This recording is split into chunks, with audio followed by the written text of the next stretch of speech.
Andriamanitra mahasony olony tokoa dia ny madio fo. Fa izaho dia saiko ny mpilisatra ny tongotro, saiko solafaka andiko satria mialona miporehare aho raha nahita amin'ny fiadanany ratsy fanahy.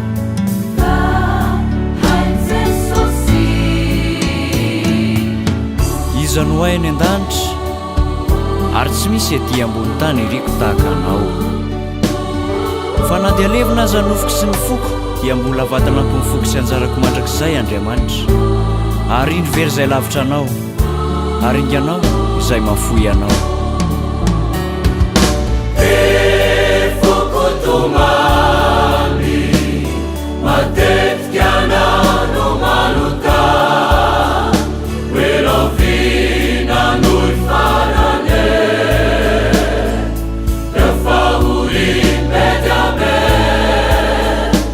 efa mananao Jesosy io manananao kaziawako sandretrizany samatra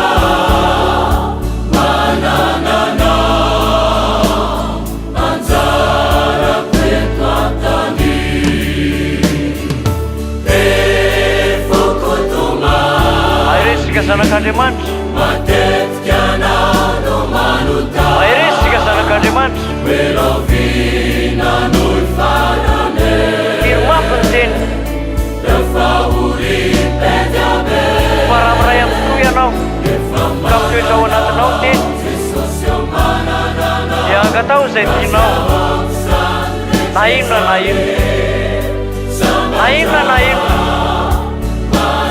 fa ho tonga aminao izany.